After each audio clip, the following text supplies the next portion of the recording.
सोचो, एक नया कंट्री दुनिया के मैप पर अपीयर होता है।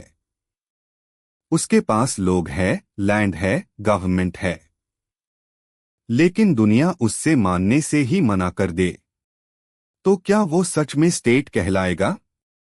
आज के वीडियो में हम बात करेंगे रिकॉग्निशन ऑफ स्टेट।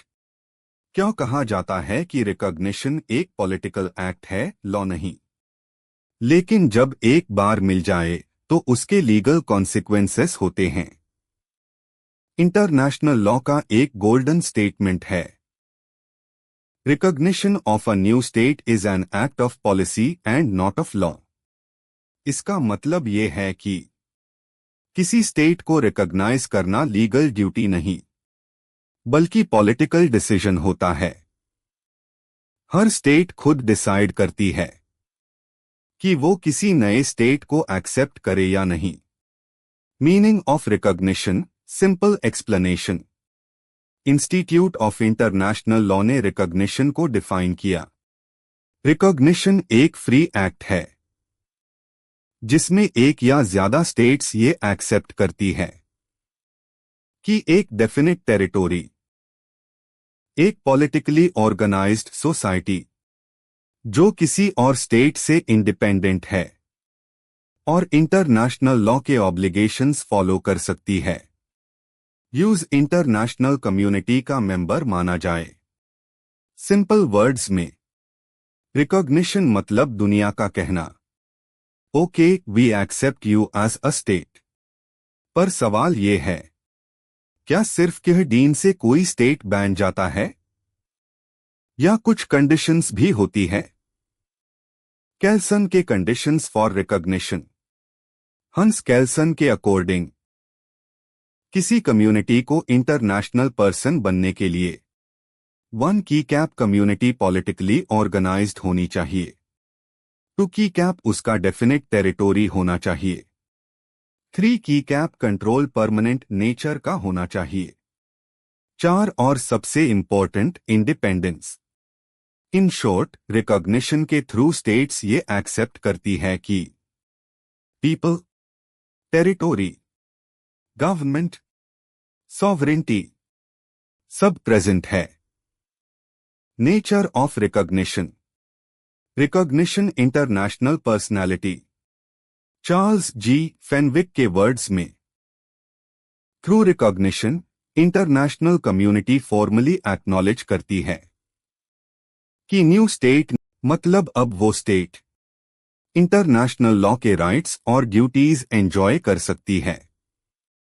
पर क्या दे फैक्टो रिकॉग्निशन और दे जोर रिकॉग्निशन में कोई फर्क होता है? और क्या कोर्ट्स अनमेन डिफरेंस करती है? Important case, Soviet Russia case.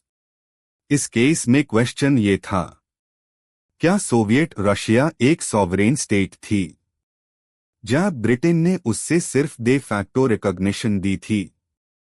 Judgement, court ने कहा रशिया एक सॉवरेन स्टेट है और उसका नेशनलाइजेशन एक्ट वैलिड है। Principle laid down. कोर्ट ने क्लियर प्रिंसिपल दिया, दे फैक्टो और दे जोर रिकॉग्निशन में प्रेजेंट पर्पस के लिए कोई डिफरेंस नहीं होता। दोनों केसेस में रिकॉग्नाइज्ड गवर्नमेंट को इंडिपेंडेंट सॉवरेन स्टेट माना जाता है। Legal effects, consequences of recognition. अब सबसे इंपॉर्टेंट पार्ट, रिकॉग्निशन मिलने के बाद क्या होता है? रिकॉग्निशन लीगल कॉन्सिक्वेंसेस प्रोड्यूस करता है। इंटरनेशनल लॉ और म्युनिसिपल लॉ दोनों में। Effects of recognition. 1 की कैप recognised state diplomatic relations establish कर सकती है। 2 की कैप ट्रीटीज एंटर कर सकती है। 3 की कैप कोर्ट्स में सू और स्यूड हो सकती है। 4 की कैप इंटरनेशनल प्रिविलेजेस और इम्यूनिटीज मिलती है। 5 की कैप सॉवरेन इम्यूनिटी मिलती है, स्टेट और प्रॉपर्टी दोनों को। 6 की कैप रिकॉग्नाइजिंग स्टेट के टेरिटोरी में प्रॉपर्टी क्लेम कर सकती है। और अगर रिकॉग्निशन ना मिले तो क्या होता है? Effects of non recognition. Unrecognised state या गवर्नमेंट के सामने काफी डिसेबिलिटीज होती है।